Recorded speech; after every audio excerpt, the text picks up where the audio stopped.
Yeah, there's so much going on with this by-election. It is without doubt probably the most important by-election in British history, almost that we're part of. And yes, it is a two-horse race between between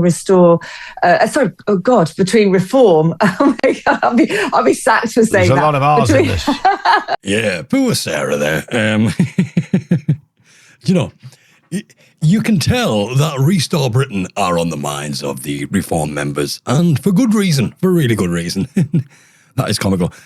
I suppose the most worrying part about that is a slip of the tongue. How many times have you guys out there, when you've been referencing both Reform and Restore, you've got them mixed up in some way? You've meant to say Restore and you've said Reform. You've meant to say Restore Britain and you've said Restore UK. In the early days, I did that quite a lot.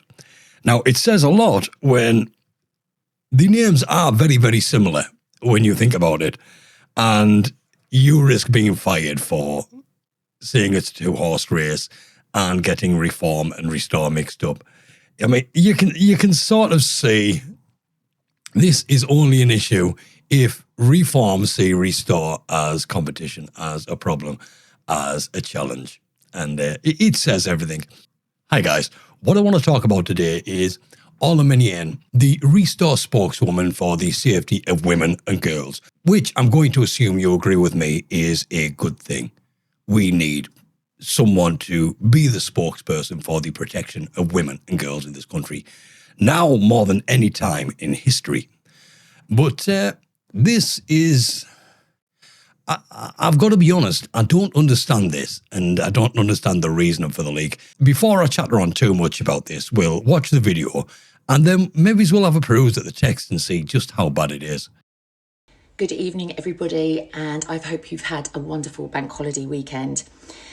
As you know, I am the Restore Britain spokeswoman for the safety of women and girls, and I'm absolutely delighted and privileged to have that title and to be part of Restore Britain. I joined Reform 2 years ago, and I joined Reform because I had never been in politics before, but I, much like you, have seen the absolute decay that is happening in our country on all levels, but particularly for me, it was what is happening to the women and girls of our country. The systematic rape and abuse of women and girls at the hands of illegal migrant men and at the hands of Pakistani rape gangs. I joined Reform because at the time they were the only party that was an option, in my opinion. And I joined them very, very open about the fact that I wanted to stand as a councillor and then an MP. And by doing so, I believed that at some point in the next few years, we could start helping the victims and future victims of these rape gangs. I wrote to 5 MPs at Reform, standing MPs, and asked them to write a policy on the safety of women and girls. And even to this day, they have not done so. So when Rupert set his party up and asked me to come and work with Restore and be part of the future of this country and also protecting women and girls, I was absolutely delighted. At no point was I ever elected by Reform, and therefore it is absolutely within my gift to move and join another party if I believe they fit me and fit what I want for this country better. And that's exactly what I did when I joined Restore. I absolutely in confidence contacted Robert Jenrick, as I did with 4 other MPs, and asked them to back me and help me become an MP so that I could then write policy and drive through the change that is so desperately needed in this country. Today, 3 weeks before a major by-election, Robert Jenrick, who is standing to be the potential Chancellor of this country, has leaked a personal message that I sent him. I just want to put this out there. Do you think that a man who is a standing MP who wants to be part of a future cabinet of this country has a right to leak a personal message from a mother in Essex? Why would you do that? I just want you to be very, very clear about the people that you think Reform are. Because if he can do that with a personal message from me to him, asking him to help me write a policy for the safety of women and children in this country, and he can use that for political gain, What is he going to be like as a Chancellor? And what are reform going to be like as a government? Yeah, so Robert Jenrick has leaked a message. What's Ola done? I want to know.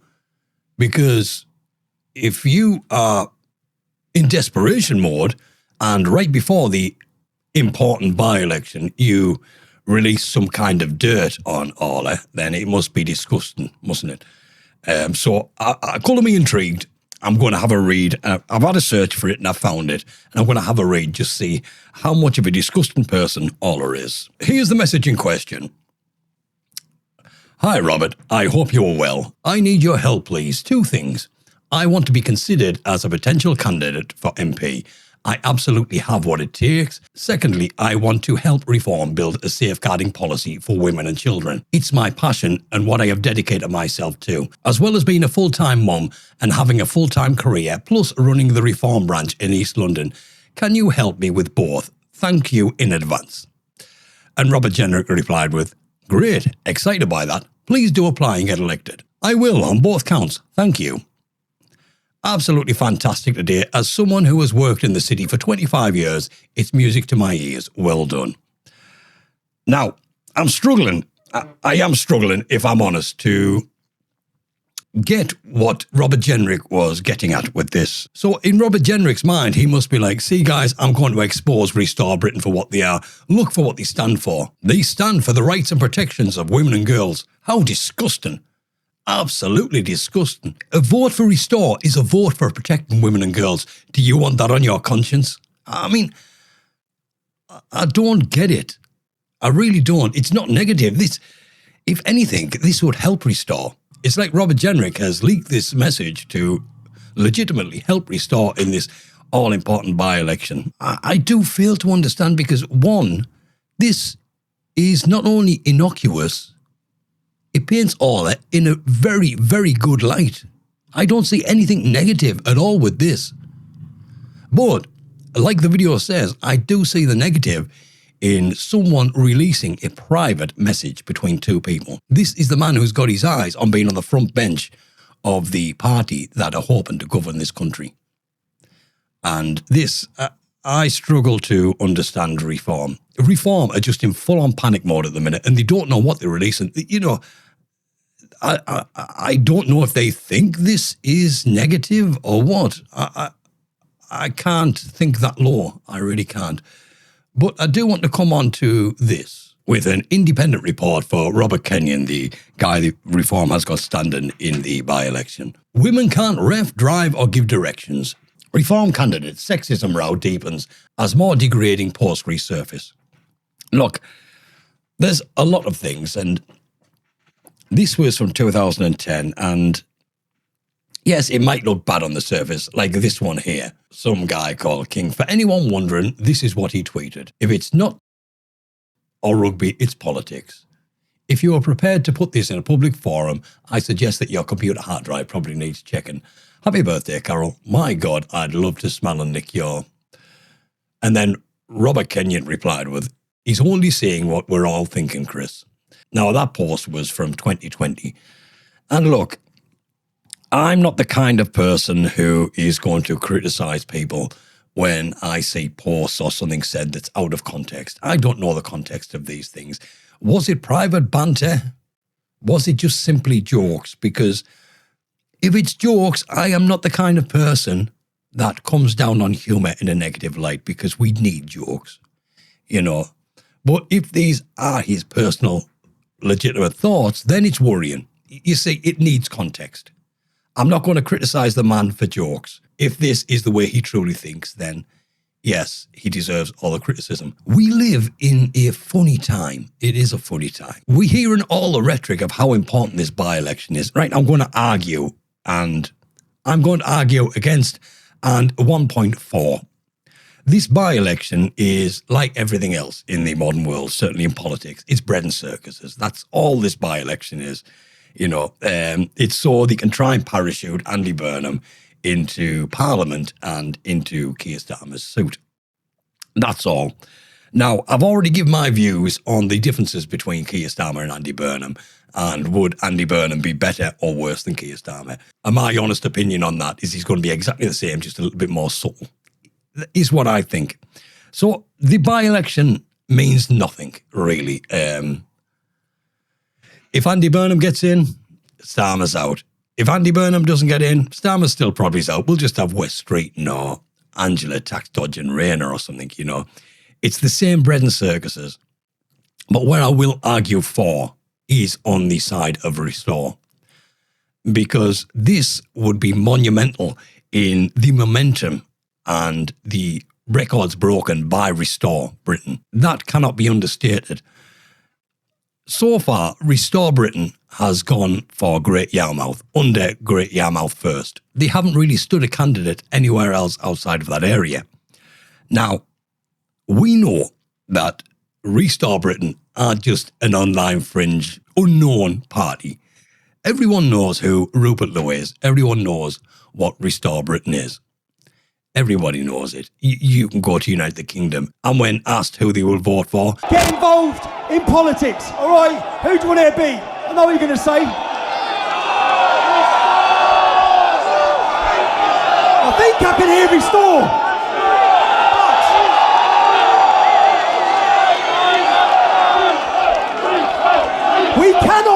We cannot go home from this event and go back to sleep. And the largest majority shout, Restore Britain. We know we're not a select few online fringe followers of Restore. We all know who Restore is. That's why the Makerfield by-election is important to Restore Britain. It's not the be-all and end-all, but this is the reason why other parties are afraid, mainly Reform. If this mostly unknown party goes and stands in Makerfield and walk away with that seat, then everything that they can try to throw at Restore Britain.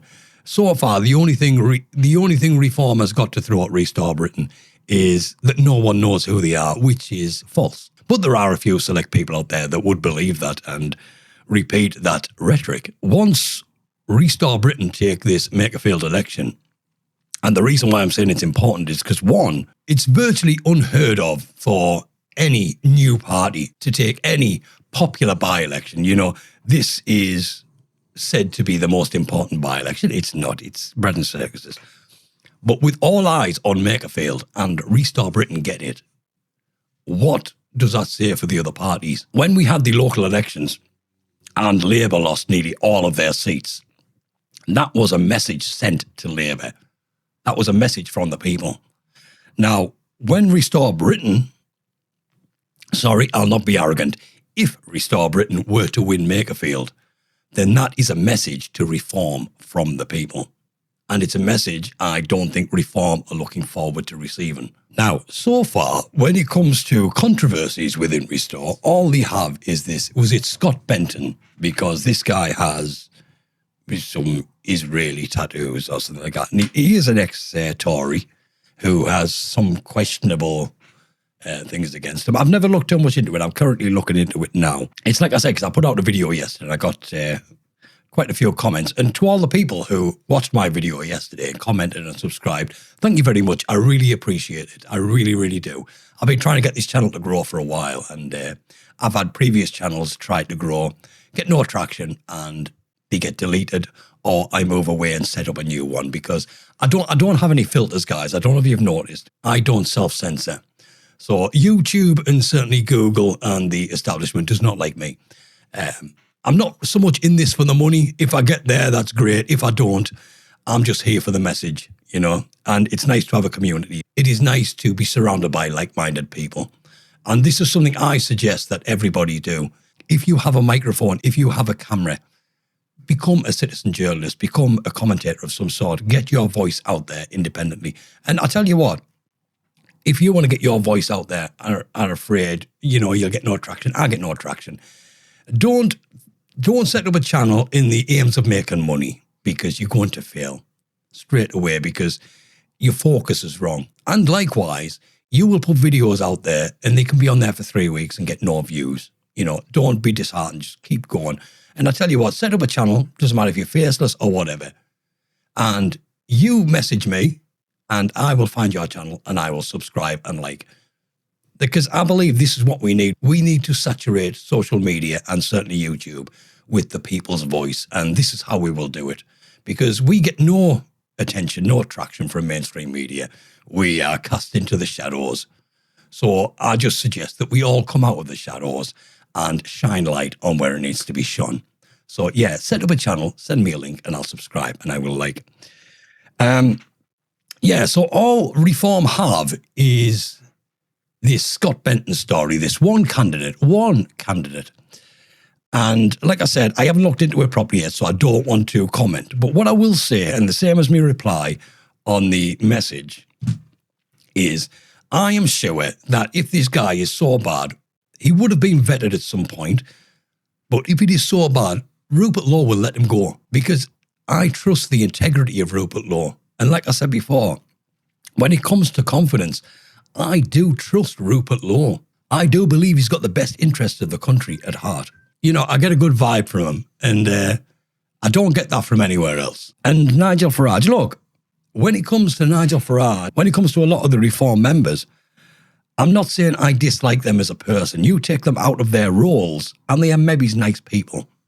Nigel Farage I find quite arrogant, but that arrogant might be a performance tactic. I don't know.